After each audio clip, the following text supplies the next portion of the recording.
May ipapakita ko sa'yo, ha? Ito. Tingnan mo ito. Ba. Isa pa. Hop! Ay, isa pa, ha? Hop! Ay! Nasaan ka na, Kuya Drew? Nasaan na siya? Kuya Drew! Huwag ka! Talaga, oh. Natakot ka siguro dahil bigla akong nawala, no? Okay, may power ka ba? Wala naman, kilikili power lang. Pero yung nakita nyo talaga, yan yung medyo nagpa-viral ngayon sa social media. Ang tinatawag nilang the Fluff Challenge kung saan gulat na gulat yung mga alaga nilang aso kapag nagdi-disappear yung act ng kanilang mga amo. Ang tanong, nagugulat din nga ba ang mga aso katulad natin? Ang kulit niya talaga. Sinabi ng hindi naman aso yan. Si Albert yan eh. Puppet yan. Eh, ikaw! Puppet! Eh, ikaw ano ka? Puppet! Puppet ka din. Nagugulat nga ba ang mga aso sa mga video na to? Bida, or should I say, biktima, ang man's best friend sa nauuso ngayong What the Fluff Challenge. Isa itong trick or prank kung saan gamit ang kumot or any piece of cloth, magtatago ang amo sa harap ng kanyang alagang aso. Tapos ay kunwaring mawawala or magdi-disappear siya. Pero ang totoo, tumakbo at nagtago lang naman siya.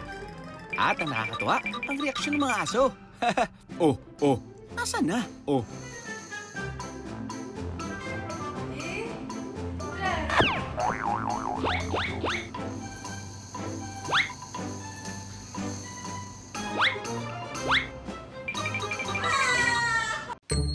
Una itong ginawa ng Instagrammer mula sa London na si @SiberianHuskyJax. Pinost niya ang video noong June 17 at hinamon ng iba pang netizens na gawin ang challenge na to. Hanggang sa na, sumikat at kumalat na ang What the Fluff Challenge or What the Fluff. Ang kaahan naman nating si Carla, hindi pa raw ito natatry sa mga alaga niyang aso. Kaya ngayong umaga, Ito si McCoy, si Bert, tsaka si Manny. Lahat po sila Aspins. Ito po si Kabayo. Mixed breed po siya ng Shar-Pei and Labrador. Si Joey, Chinese Shar-Pei po siya. Ano rin, foster from Paws. And then, ito po si Tiger, rescued from Circle, QC Circle. Aspin din po.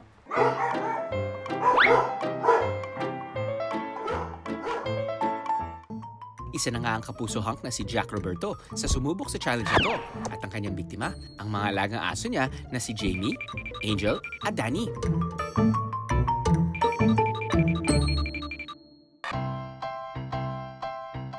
Ayon sa animal behaviorist, normal lang daw sa mga hayop ang ma-surprise o magulat. Nag-iiba ang facial expression, gumagalaw ang tenga, at naiiba ang kilos ng kanilang katawan. Kung minsan, napapatahol pa. Ito ay bahagi ng kanilang fight or flight response. O ang response sa mga hayop, maging ng tao sa gulat kung lalaban ba o iiwas. Pero this time, hindi na aso ang gugulatin, kundi tao.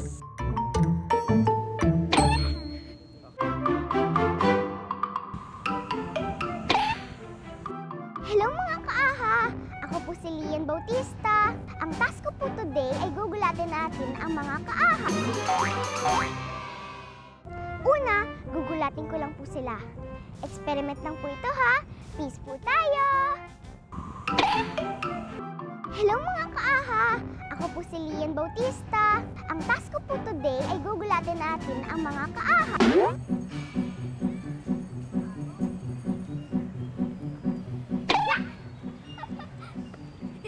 Peace tayo.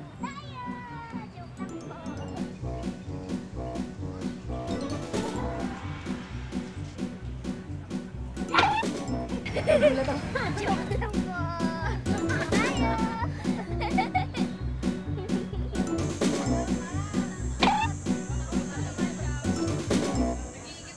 Kuya, nagulat ka po ba? Opo, kasi naglalaro lang. Ganun yung boom. Opo. Mga kaaha, nagtataka po ba tayo kung bakit tayo nagugulat? Ngayong umaga, aalamin natin. Nagugulat tayo kapag may mga bagay na nangyari unexpectedly o hindi inaasahan.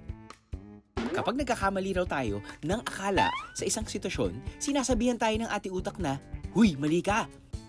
Kadalasan daw ay nag-freeze ang ating utak ng 1/25 of a second kapag tayo ay nagugulat. At pagkatapos, natural human instinct daw na hanapin o alamin kung ano ang mali sa sitwasyon.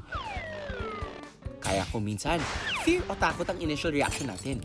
Yan ay dahil sa fear of the unknown.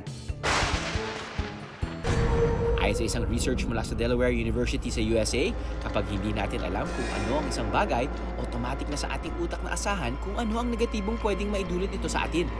Kaya ang gulat, madalas kasabay ng takot.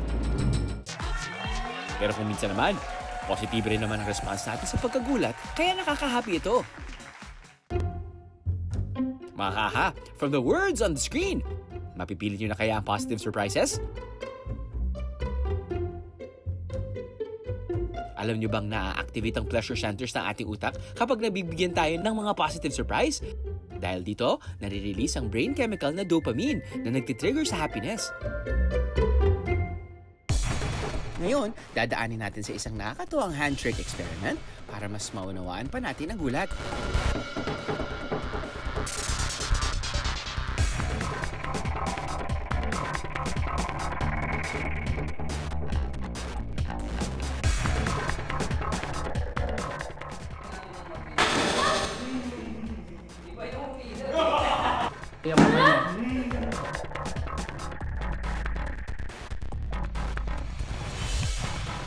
Feel na feel ang pagdampi ng brush sa kamay, oh.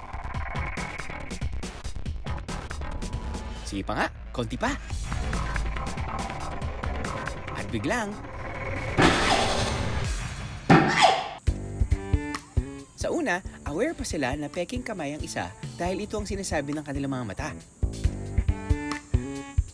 Pero habang ini-stroke na ito kasabay ng kamay sa kabilang side, nagkakaroon na rin daw ng conflict ang nakikita at nararamdaman. Kaya ang peking kamay, may chance na maging totoong kamay sa paningin natin.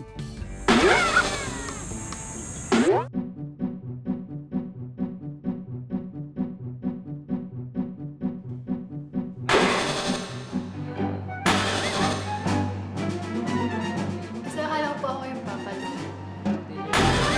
Akala ko talaga yung kamay ko. Kasi parang the same eh. Parang kung ano yung ginagawa sa akin dito sa kabila.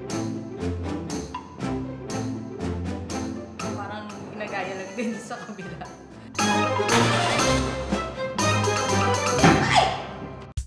Responsible sa reaction ng ating katawan kapag tayo ay natatakot ang bahagi ng ating utak na kung tawagin ay amygdala. Kapag naalerto ang amygdala dahil sa isang delikado o nakakatakot na sitwasyon, ito ang nag-aalerto sa lahat ng parte ng katawan para mag-respond.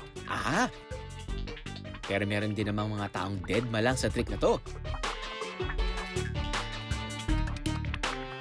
Ang ibig lang sabihin nun, hindi nagkaroon ng conflict sa brain nila kung alin nga ba ang tunay na kamay at ang hindi. Aha!